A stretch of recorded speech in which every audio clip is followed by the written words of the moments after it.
먼저 기도하겠습니다. 사랑의 주님, 은혜를 감사합니다. 거룩하고 복된 주일 모든 성도들과 함께 영광 돌리는 예배로, 또 아름다운 찬양으로, 또 아름다운 기도로 주 앞에 나와 아뢰며 이 예배를 시작합니다. 부족한 종이 말씀을 잠시 나눌 때도, 또 선교의 현장의 모습을 함께 나눌 때도 함께 해 주시기 원합니다. 예수님 이름으로 기도하옵나이다. 이 세상에 교회가 존재하는 목적은 무엇인가? 라는 질문은 사실 이 순간에도 또 저 자신은 하고 있습니다. 1980년 제가 대학교 1학년 때 예수님을 영접하고 또 주일학교 교사로, 또 성가대로, 또 교육전도사로, 전임전도사로, 부목사로, 또 담임목회로, 지금은 페루의 선교사로 44년째 주님을 섬기고 교회를 봉사하고 있지만, 이 땅에 교회가 존재하는 진정한 목적은 무엇인가? 라는 질문은 사실 매일 혹은 매주 하는 질문입니다. 존재론적 질문입니다. 이 질문에 대한 확실한 답변은 성경 참 많은 곳에 나와 있지만, 제 개인적으로 볼 때는 에베소서 오늘 읽어드린 본문 속에서 가장 확실하게 제시해 주는 말씀이라고 저는 믿고 있습니다. 물론 시간이 적어서 여러 구절을 더 인용을 못했지만, 사실은 오늘 읽어드린 본문 말씀은 교회의 가장 기초가 되는 근본적인 말씀. 그렇다면 그 기초 위에 세워진 교회가 무엇을 해야 되고 어떻게 해야 되는지에 대한 말씀은 사실 3장에 이어지는데, 3장의 8절, 그 다음에 19절에 잘 나와 있습니다. 주어진 짧은 시간 동안 이 말씀을 통해서 저와 여러분이 하나님께서 이 땅에 교회를 세워주시고, 또 우리를 통해서 무엇을 어떻게 하기를 원하시는지에 대한 하나님의 음성을 함께 듣는 복된 시간 되길 바랍니다. 고대에 건물을 지을 때 제일 처음에 돌을 놓는 그 돌을 모퉁이 돌이라고 부릅니다. 요즘은 워낙 과학적으로 또 기술이 발달해서 기계가 다 하지만, 교회를 건물을 고대 시대에 지을 때 반드시 모퉁이 돌을 놓고 그 모퉁이 돌로부터 사방으로 이렇게 돌을 쌓아가면서 건물을 지었다고 합니다. 여러분, 기회가 돼서 저희가 선교하고 있는 페루의 가장 유명한 마추픽추라는 곳을 오시게 되면 바로 그 건물을 보실 수 있습니다. 그 높은 산 꼭대기에 2700m 되는 곳인데, 어떻게 그 큰 돌을 옮겨서 기계로 하나도 깎지 않고 그 돌을 정교하게 맞춰서 오늘날까지 존재하는지에 대해서 보는 이들마다 감탄을 하게 됩니다. 그리고 기초를 밑을부터 하나하나 쌓아서 마지막 건물을 마무리할 때 역시 그 모퉁이들 가장 꼭대기에 놓는 돌을 머릿돌이라고 부릅니다. 그래서 이 건물이 완성되었다라는 표지를 하게 되죠. 그래서 모퉁이돌이 흔들리거나 머릿돌이 흔들리거나 그걸 허물어 버리면 당시에는 건물이 전체가 허물어지는 이제 그러한 일이 생기게 되죠. 주님께서 오늘 본문에 보시면 20절에 여러분은 사도들과 예언자들이 놓은 기초 위에 세워진 집이며 그리스도 예수님은 친히 그 머릿돌이 되셨습니다 라고 기록이 되어 있습니다. 교회의 머릿돌은 주 예수님이시다 라는 말씀이죠. 21절에 보면 그 머릿돌이 되신 그리스도 예수님 안에서 건물 전체가 서로 연결되어 점점 거룩한 성전이 되어가고 라고 되어 있습니다. 교회의 시작, 교회의 가장 중심에는 주 예수님이 계시다는 뜻입니다. 여러분도 그렇게 믿으시죠? 예수님 훨씬 수백 년 전에 시편 기자는 118편 22절에도 건축자들이 버린 돌이 집 모퉁이의 머릿돌이 되었다 라고 기록했습니다. 예수님께서 오셔서 버림을 받으시고 또 십자가에 못 박혀 돌아가실 것에 대해서 미리 예견을 한 거죠. 사도행전 4장 11절에 보면 예수님은 여러분의 건축자들이 버린 돌로서 집 모퉁이의 머릿돌이 되신 분이시다 라고 기록되어 있어요. 그러므로 예수님이 모퉁이 돌로부터 시작하셔서 모퉁이의 머릿돌, 교회의 시작이시고 교회의 마지막이라는 뜻입니다. 저와 여러분이 주님을 섬겨나가는 평생에 주님 중심으로 교회 생활하시고 주 예수님 중심으로 여러분 삶을 살아드리는 복된 생애가 되시기를 축원합니다. 제가 대학교 1학년 첫 대학 시절을 하던 1980년도 3월 달에 주님을 영접했습니다. 그리고 그날로부터 성경을 공부하고 또 전도를 배우고 또 선교에 대한 꿈을 꾸게 됐습니다. 특이하게도 1984년, 85년 여간에 군대를 가 있었는데 지금의 일산 지역입니다. 갔더니 부대 안에 교회가 없어요. 그래서 일산 시내까지 주일날 믿음 좋은 형제들과 몇 킬로를 걸어갔다 왔던 기억이 나는데 하루는 그런 기도가 시작됐습니다. 이 부대 안에도 교회가 있었으면 좋겠다. 많은 형제들이 같이 주일날 예배를 드리면 좋겠다. 그런데 모든 조건이 불가능한 조건이에요. 부대는 제 마음대로 할 수 없잖아요.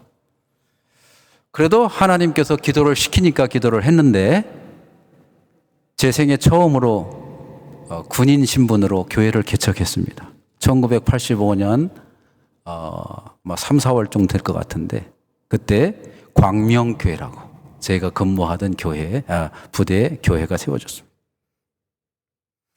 제가 페루에 선교 가기 전에 1997년 LA 중심으로 한인이민교회를 꼭 20년 섬겼습니다.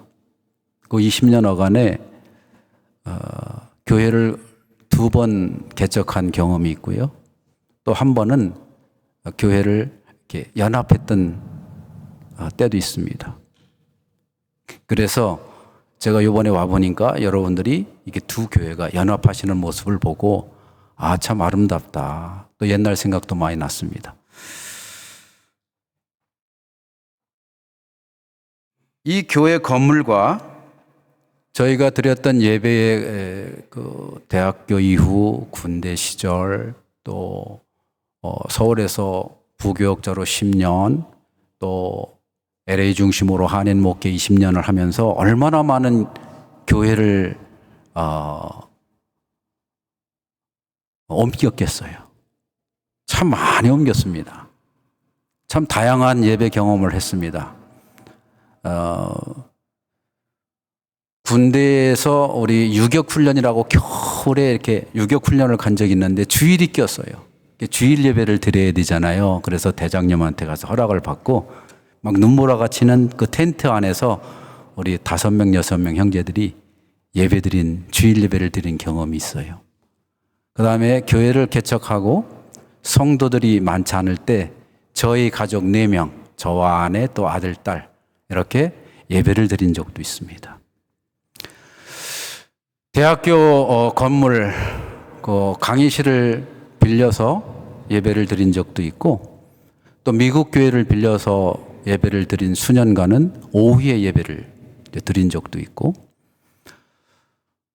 교회 모습이 참 여러 건물의 모습이 있었고 상황이 달랐지만 또 성도의 수도 너무너무 다양했지만 중요한 거 제가 40년 넘도록 주님을 섬기면서 오늘날까지 체험하고 경험하고 고백할 수 있는 사실 하나는 주님께서는 예배를 드리고자 하는 자를 절대 버리지 않는다. 믿으십니까? 주님은 예배자를 찾고 계십니다. 예배를 드리고 싶은데 예배 드릴 장소가 없다. 그거는 논리적으로 맞지가 않아요. 신앙적으로도 맞지 않습니다. 예배를 드리고 싶은데 예배 드릴 장소가 없다. 저는 그거를 인정하지 않습니다. 왜냐하면 제가 경험했으니까. 예배를 드리고 싶은데 예배 장소를 찾는 모든 분들에게 하나님은 예배할 곳을 예배하고 계십니다. 믿습니까? 여러분, 세상에서 가장 아름다운 예배장 중에 하나가 코리안, 여러분들이 지금 예배드리는 이 장소입니다. 세상 아무 데나 가도 아무 데나 예배 드릴 때 이렇게 아름다운 장소가 다 준비되어 있는 게 아닙니다. 제가 선교주에서 가서 우리 페루 형제들에게 아마 지금 동일한 시간에 그것도 주일 예배를 드리고 있는데요. 제가 아주 제자들에게 힘있게 아주 100% 확신을 가지고 부르짖는 말이 몇 가지 있는데 그 중에 하나가 주일 예배입니다. 여러분, 예배를 사모하십시오. 이렇게 우리 형제들에게 외칩니다. 제가 딱 강단에 올라가서 첫 번째 하는 말이 주일 예배를 사모하십시오. 주일 예배를 철저히 준비하십시오. 주일 예배를 생명처럼 여기십시오. 주일 예배의 성공을 위해서, 즉 성공적인 주일 예배를 위해서 모든 것을 희생하십시오. 최우선권을 두십시오. 우리 주님은 반드시 그 예배자들을 버리지 않습니다. 제가 아주 강조하고 제가 아주 이미 선포했어요. 제가 아주 그 교회를 떠날 때까지 이 얘기를 할 거라고. 왜 그랬냐면은 제가 2017년 6월 2일에 이제 페루에 이제 선교사로 갔는데 제가 지금도 예배 드리고 있고 함께 활동하고 있는 고소 에테르노 교회, 기쁨의 교회라는 뜻이에요. 저녁에 예배를 드리더라고요. 주일 예배인데 저녁 7시에 예배를 드려요. 그래서 물어봤어요. 아니 주일날 왜 밤에 예배를 드립니까? 그랬더니 하는 말이 밀린 일들 다 주일날 해야 되고 쇼핑도 가야 되고 또 친구도 만나야 되고 친척도 방문해야 되고 그래서 낮에는 시간이 없고 저녁에 예배를 드려야 된답니다. 너무너무 생소했어요. 처음이에요. 예배를 주일 오전에 예배를 드려야지 밤에 드린다는 것이 저는 이제 용납이 되지 않았는데 그래서 선교사님 저희 선배 선교사님한테 물어봤어요. 그랬더니 본인들도 그렇게 많이들 하는 거예요. 100%는 아닌데 많은 선교사님들도 저녁에 주일 예배를 드리는 거예요. 살다 보니까 충분히 이해가 됩니다. 주일날 정말 일주일 동안 너무너무 바빠요. 하루 일하고 하루 벌어서 사는 사람들이 대부분인데 그 주일날 외에는 정말 시간이 없더라고요. 그래서 시장 가서 물건도 사야 되지, 또 밀린 잠도 자야 되지, 또 뭐 친구도 만나야 되지, 친척집 방문하는 것들이 다 주일 오전에 하는 거예요. 한 3개월 동안 매일 고민했어요. 이걸 어떻게 해야 되나? 그대로 가야 되나? 근데 주님은 저에게 말씀해 주셨습니다. 그것은 옳지 않다. 모든 걸 주님께 예배를 먼저 드리고 다른 일을 하는 것이 맞지. 다른 게 밀려 있다고 그거 하고 예배 드리는 것은 제가 가진 신앙 양심상 허락지 않아서 한 3개월간 기도하다가 선포했어요. 앞으로 우리 교회는 주일 오전 11시에 예배를 드립니다. 11시에 예배를 드리기 시작했습니다. 그랬더니 교인 반은 안 나오더라고요. 교인이 반이 안 나와요. 반이라 해봤자 전체 모임이 한 30여 명 됐으니까 한 20여 명 정도 출석을 했어요. 근데 11시에 예배를 시작하면 한 서너 명밖에 와 있질 않아요. 예배 시작할 때 서너 명밖에 와 있질 않아요. 그리고 한참 찬송하고, 여러분 좀 찬송하고, 또 이렇게 저처럼 설교를 시작할 때쯤 되면 한 3분의 1, 한 반쯤 차기 시작하고, 다 광고 끝나고 축도 직전에 이제 다 모여봐서 한 30명 모이죠. 그러기를 1년이 지나고 2년이 지나고 3년이 지나고, 그래도 사람이 오거나 말거나 정각에 시작하고 주일 예배를 강조하고 성경 공부를 강조하고 전도를 강조하고 그들이 듣던 안 듣던 진리는 진리대로 선포해 나갔습니다. 현재는 어떻게 되어 있을까요? 현재 주일 예배가 80명, 90명, 100명 정도 모입니다. 9시에 주일학교가 있고요. 9시 되면 여러분처럼 우리 찬양팀 제가 와서 예배 드릴 때마다 은혜를 많이 받는 여기 찬양팀 또 성가대 은혜를 많이 받는데 9시 되면은 찬양팀원들이 10여 명이 와서 마지막 연습을 합니다. 주중에 3번 연습을 하고 마지막 주일 예배 전에 9시에 와서 11시 예배 시작하기 전에 9시에 와서 연습을 시작합니다. 10시 되면은 각 부서를 맡은 사람들 또 여러 직분을 맡은 지도자급 형제들이 30여 명이 10시에 예배를 준비합니다. 11시쯤 되면은 80~90%가 예배를 참석합니다. 아직도 100%는 안 되죠.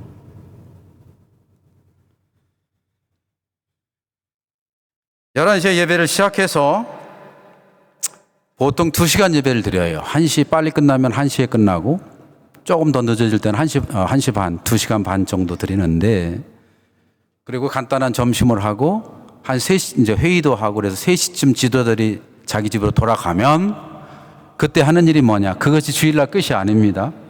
그때 돌아가면 그 지도자들은 다시 안엑소, 우리말로 지교회, 영어로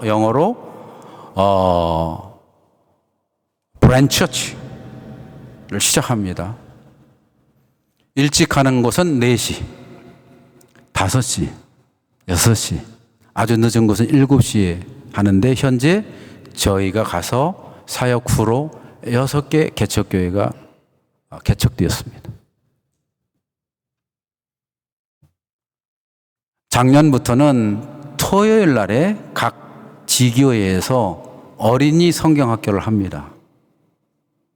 작게 모이는 곳은 한 20여 명 어린이들, 많이 모이는 곳은 40~50명 어린이들이 토요일 날 각 지교회에서 성경 공부를 하고 활동합니다. 6개 지교회 장년들, 어른들 주일날 오후에 드리는 그곳에 작게도 역시 20명에서 많은 곳은 40~50명 예배를 드립니다. 여러분, 이 생명력이 어디서 나왔다고 생각하십니까?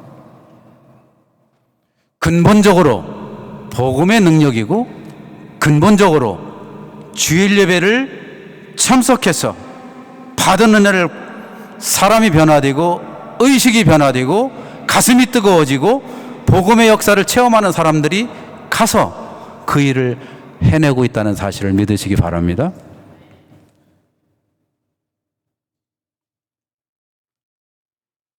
제가 2017년 페루를 갈 때 55세, 50대 중반이죠. 매우 늦은 나이에 선교사가 됐습니다. 지금은 이제 7, 8년 됐으니까 62세 정도 됐죠. 제가 말을 얼마나 잘하고 스페니쉬를 잘하면은 설교를 잘해서 그 사람들이 감동을 받았겠습니까? 제가 얼마나 아주 수려한 스페니쉬로 성경을 가르쳤겠습니까? 어눌한 언어로 성경 공부를 시켜도 혀가 굳고 때로는 마음도 굳고 아이디어도 별로 없는 연약한 선교사가 무슨 능력을 가지고 사람들을 변화시킬 수 있겠습니까? 그런데 중요한 사실 하나가 있습니다. 주님은 좀 전에도 얘기했지만 예배자를 결코 물리치지 않습니다. 주일 예배를 강조하고 주일에 받은 은혜로 함께 살자고 부르짖는 연약한 선교사를 주님이 불쌍히 여겨주셔서 붙들고 계십니다. 선교사는 연약하지만 주님은 강하십니다. 믿습니까? 주님은 능력자이십니다. 주님이 하시고자 하면 못하실 일이 없습니다. 다만 우리에게 요구하시는 것이 뭐냐 하면 진실로 예배드리고자 하는 예배자의 자세입니다. 즉 순종하는 사람입니다. 주님이 기뻐하시는 일에 내가 순종하면 주님은 주님의 방법으로 주님의 때에 주님의 사람을 통해서 주님의 일을 시행하시는 것을 믿으시기 바랍니다. 하나님의 교회가 그런 것입니다. 저와 여러분이 하는 것이 아니고 주님께서 일하시는 것입니다. 사랑하는 성도 여러분, 교회가 생명입니다. 믿습니까? 교회가 생명입니다. 교회가 교회다워지는 유일한 길은 주일 예배를 회복하시는 것입니다. 오늘 본문 말씀뿐만 아니라 오늘 본문 말씀 제가 얘기했죠. 일부는 교회의 기초에 해당되는 말씀이고 사실은 3장에 보시면 8절에 이렇게 되어 있습니다. 모든 성도 중에 지극히 작은 자보다 더 작은 나에게 이 은혜를 주신 것은 측량할 수 없는 그리스도의 풍성함을 이방인에게 전하게 하시고 도대체 하나님의 은혜가 얼마나 큰 것이기에 측량할 수 없는 은혜라는 표현했습니까? 측량할 수 없는 은혜. 그 다음에 19절에 보시면 그 너비와 길이와 높이와 깊이가 어떠함을 깨달아 하나님의 모든 충만하신 것으로 너에게 충만하게 하시기를 구하노라. 예배를 통해서 하나님의 충만하신 것이 무엇인지를 여러분 다 체험하시길 바랍니다. 그게 능력이고 성공의 비결이고 삶의 승리의 비결입니다. 교회가 할 일은 이 측량할 수 없는 그리스도의 풍성이 무엇인지를 보여주는 거예요. 또한 하나님의 사랑과 은혜가 얼마나 크고 높고 큰 것인 것을 나타내 보여주는 거예요. 그러면 나머지는 따라오게 돼 있어요. 여러분이 살아가는 지혜, 여러분의 사업, 여러분의 자녀들 공부하는 거, 또 여러 가지 살아가는 모든 것들은 또 심지어는 교회의 부흥과 사람들의 변화와 교회가 개척되어지는 것과 선교의 역사가 불결처럼 일어나는 것은 따라오는 거예요. 내가 노력하고 내가 계획을 세우고 내가 프로젝트를 가지고 죽도록 살도록 추진해서가 아니라 따라와지는 거예요. 믿습니까? 내가 하나님을 예배하고 하나님을 바르게 경배하면 나머지는 따라온다. 이 예배를 통해서 하나님께 영광을 돌리고 하나님의 충만한 은혜가 임하고 성령의 역사가 일어나면 여러분 스스로가 변화되어지고 원망과 시비가 사라져지고 미움과 시기가 없어지고 사랑의 마음이 생기고 전도의 마음이 생기고 선교의 마음이 생기고 전도의 열매가 맺히고 승리하고 영광되는 삶이 저와 여러분에게 앞으로도 계속 이어지게 될 줄로 믿습니다. 제가 지난 한 7년 선교한 모습 이미 여기 계셨던 성도님들은 여러 차례 보셨기 때문에 제가 좀 송구한 마음이 있지만 또 새로 오신 분들도 계시니까 제가 준비한 몇 가지 사진 보시면서 페루 선교지에서 이런 일들이 일어나고 있구나. 함께 잠시 감상해 보는 시간 가져오면 좋겠습니다. 저게 아마 지금도 저희 예배당인데 예배당에서 한 8, 90명 형제들이 예배를 드리는 모습입니다. 계속 돌려주시죠. 다른 거는 거의 동일한데 저희도 장로교회라고 페루의 장로교단에 속해 있지만 세례를 줄 때 저렇게 침례를 합니다. 제가 설교한 이 강대상 바로 밑에 침례통이 있는데 이유가 있어요. 장로교회인데 무슨 침례를 하느냐. 그런데 장로교회도 또 감리교회도 침례를 합니다. 이유는 캐톨릭 교회 국가이기 때문에 캐톨릭 교회 성당과 구별시키기 위해서 특별히 세례식은 저렇게 침례로 하고 있고 지난 작년에도 저희가 10명 형제를 저렇게 세례를 했는데 꼭 크리스마스 주일날 성탄 주일날 세례를 주고 있습니다. 계속 돌려주십시오. 물론 성경 공부를 합니다. 특별히 화요일과 목요일 저녁에 성경 공부를 하고 또 이솜이라고 하는 신학교를 미국에서 도입해서 페루 형제들을 훈련시키고 지도자로 양성시켜 나가고 있습니다. 돌려주십시오. 노방 전도를 합니다. 미국과 또 한국에서는 이미 저렇게 전도하는 모습들은 많이 사라졌죠. 아직 저 시골 중에 시골이고 아직 도시 개발이 안 돼 있기 때문에 아직도 북을 치면서 또 큰 스피커로 예수님의 복음을 전하며 길거리 전도, 시장 전도, 축구 전도를 꾸준히 하고 있습니다. 다음 사진요. 길거리 빵을 저희 빵 공장에서 만든 빵을 나눠주면서 복음을 전하는 모습입니다. 지나가는 사람들에게도 전도지와 빵을 나눠주면서 복음을 전합니다. 계속 돌려주십시오. 저것도 전도하는 모습들이고요. 계속해서 전도하기 위해서 길거리에서 같이 걸어가면서 또 외치면서 찬양하면서 율동하면서 그렇게 복음을 전하는 모습들입니다. 계속 돌려주십시오. 우리 청소년들은 율동 찬양을 하면서 공원이나 또 사람들이 많이 모이는 시장어기에서 사람들을 모이게 하고 또 같이 갔던 형제들은 전도지를 나눠주고 또 교회를 소개하고 그렇게 합니다. 이것은 저희가 좀 전에 얘기했던 지교회 중에 한 지교회인데 30-40명 모이죠.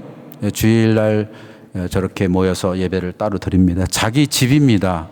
저희 지교회 6개 개척교회 중에서 렌트를 나름대로 해서 예배 드리는 곳은 제3지교회 샬롬교회라고 하는 장애인들이 모여 사는 지역에 교회만 렌트를 하고 나머지 5개 지교회는 다 지도자들, 설교자들 자기 집에서 이웃들의 사람들과 같이 예배를 드리고 저 교회가 좀 더 발전해서 이제 자립이 되어지고 독립을 하게 되면 거기도 이제 저녁 예배를 드리지 않고 이제 오전에 예배를 드리게 될 것입니다. 그것을 위해서 여러분들 기도해 주시기 바라고 계속 돌려주십시오. 저거는 좀 전에 얘기했던 장애인 지역에서 전도 집회 한 저녁 집회의 모습인데 한 200여 명의 형제들, 이웃들이 모여서 예배를 드리고 있어요. 장애인들이 다 지도자들이고 또 함께하는 사람들인데 놀라운 일들이죠. 본인 몸도 추스르기 힘든 분들이 복음을 듣고 변화되면 전도자가 되어지고 찬양자가 되어지고 저렇게 많은 사람들에게 영향을 끼치는 사람들로 변화될 수 있습니다. 저거는 이제 토요일 날 제3 샬롬 교회에서 어린이들 성경 공부시키고 활동하는 사진입니다. 다음 장이요. 이것도 제2 에베네셀 교회에서 주일 예배 드리는 모습, 다 저렇게 조그만 공간에서 그저 하늘이 이렇게 보면은 천정이 뚫려가지고 하늘이 다 보이는 곳이고 비도 새는 곳이지만 하나님을 예배하는 데는 장소에 귀천이 없고 장소에 제약이 없고 얼마든지 주님을 찬양하고 경배할 수 있습니다. 다음 장에 저거는 아도나이 교회라고 제1지교회 처음 개척했던 개척교회인데 토요일 날 어린이들이 모여서 성경 공부하고 율동을 배우고 활동하는 모습이고, 다음 장이요. 네, 저것도 그런 활동의 모습이고요. 요거는 좀 전에 언급했던 지도자들을 양성하는 이솜 신학교라고 1년 반 내지 2년 코스인데 아주 신학의 기초 중에 기초를 배웁니다. 그래서 지금 2차까지 수료한 사람들이 나와서 약 30여 명의 지도자들이 이제 배출이 돼서 여러 분야에서 활동을 다 하고 있습니다. 이렇게 성대하게 이렇게 가운을 입혀서 졸업식을 하는데 저 졸업 가운을 입을 때 거의 모든 사람들이 눈물을 흘려요. 왜냐하면 평생의 그 졸업 가운, 또 대학이라고 하는 이름을 가지고 졸업하는 것은 처음이기 때문에 그 자체만으로도 은혜를 받고 지도자들이 엄숙해집니다. 예, 그 다음 장이요. 네, 저것이 제2기 지난 10월 마지막 주일날 예배와 함께 졸업한 15명의 사진들의 모습입니다. 다음 장이요. 네, 그 모습이고요. 돌려주시고요.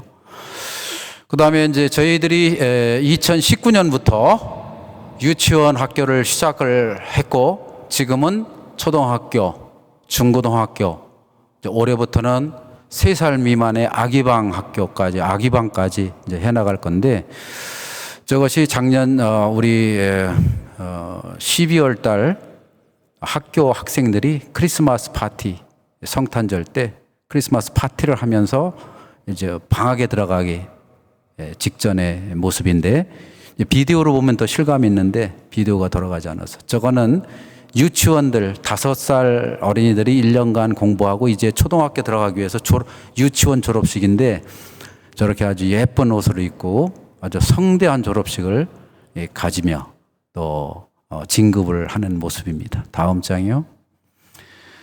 아내가 매일 오후 4시에 이렇게 피아노 반을 운영하는데, 지금 피아노 가르치는 모습이고, 자고 올 때는 5, 6명에서 많을 때는 10명, 12명까지 제자들이 피아노를 배워가고, 작년 후반기부터는 또 바이올린 반도 이렇게 만들어서 이렇게 5명의 어린이들이 배워가고 있고요. 다음 장이요. 이거는 우리 학교 개교 기념일 때, 이제 작년에 4주년 개교 기념일 때 퍼레이드하고, 또 다른 학교 마칭 밴드를 이렇게 초청하고, 또 시합 경연대회도 시켜서 아주 성대하게 4주년 기념식을 했던 모습들의 사진들입니다. 이렇게 퍼레이드를 하고 있고요. 다음 장이요. 다른 학교의 모습들이고, 또 저녁에는 우리 학교를 지역에 소개하면서 부모들, 학생들 한 200명, 부모님들 또 200명이 모여서 이 지역을 돌면서 횃불을 들고 우리는 세상의 빛이다 라고 외치면서 그 지역을 돌아다니며 전도지도 나눠주고 학교도 소개하고 그런 모습인데, 비디오로 보면 더 실감이 있는데 사진이라 좀 아쉽습니다. 다음 장이요. 이거는 올 1월 달에 시작하고 있는 아가방, 혹이 3세 미만 어린이들이 참 많아요. 그런데 그 3세 미만 어린이들이 소위 애기 엄마들이 대개 10대 청소년들이에요. 그래서 중고등학교를 다니다가 아기를 낳게 되므로 학교를 중단하는 사람들이 너무너무 많고, 그런 아기들이 너무너무 주변에 많이 있어요. 그래서 그 어린이들을 맡아서 좀 보호해주고, 공부를 다 마치지 못한 10대 그 미혼모들을 위한 수업을 받을 수 있도록 저희 학교가 이제 그런 반도 개설하려고 지금 교육부와 상의 중에 있고, 아마 잘하면 올해 개설이 돼서 시작할 예정이고, 그래서 지금 저 허름한 헛강 같은 곳을 수리해서 거의 지금 아주 예쁜 공간이 돼 있어요. 지금 계속해서 제가 보고를 받고 있는데, 저건 시작할 때 사진이고 지금은 아주 깨끗하게 잘 정리돼서 아마 3월, 4월 달쯤엔 개원을 할 수 있을 것 같습니다. 위에서 기도해 주시기 바라고요. 계속해서 보여주십시오. 의료 사역은 현재 저희가 매주 토요일 날 계속 사진 돌려주세요. 이렇게 침봉사를 저희 의무실에서 이렇게 합니다. 한인 선교사 장로님, 선교사님, 한의사가 오셔서 저희 지역을 위해서 봉사해 주고 계시고, 앞으로는 양방, 일반 내과, 외과, 또 산부인과, 또 어린이 소아과를 커버할 수 있는 그 의료실도 지금 공사 중이에요. 그래서 한 방에서 치료 못하는 것은 양방에서 할 수 있도록 또 의사들과 접촉을 하고 있고요. 지역 보건소와도 협력을 해나갈 계획입니다. 이 일도 위에서 기도해 주시고, 저렇게 이렇게 캠페인 의료 선교 한다고 그러면은 수백 명의 사람들이, 500명, 600명 사람들이 와서 치료 받으려고, 진료 받으려고 몰려옵니다. 저게 작년 12월 달에, 아니요, 올 1월 달 중반에 있었던 의료 봉사 모습입니다. 계속해서 올려주십시오. 의료 봉사의 일환이면서 사회 봉사 중에 일환인데, 아까도 얘기했지만 저희 지역에 세로카치토라고 하는 장애인 집단 그 지역이 있어요. 거기에 가보면은 너무너무 집이 열악해서 화장실이나 부엌이나 모든 것들이 정말 너무너무 열악해서 정말 눈 뜨고 볼 수 없을 그런 집들이 너무너무 많아. 그래서 저희가 한 공간을 마련해서 저렇게 목욕탕 시설, 일주일에 한 번이라도 뜨거운 물로 와서 목욕할 수 있도록 잘 이렇게 준비해서 침 맞으러 와서 목욕도 하고 또 머리도 말리고 저렇게 돌아갈 수 있도록 저희가 봉사하고 있고요. 계속해서 사진 주십시오. 또 빵 공장에 대해서도 이미 다 들으신 분들이 있는데, 매일 저렇게 빵을 만들어서 이웃들에게 나눠주고, 또 일부 가게에게는 아주 저렴한 가격이 1불에 빵 20개 정도를 주니까요, 가져가서 자기들이 또 이웃에게 팔아서 경제에 도움을 주려고 또 자립의 기반을 닦으라고 빵 공장을 지어서 지금 3년째 이웃 나눔 잔치를 하고 있습니다. 계속해서 사진 돌려주시고요.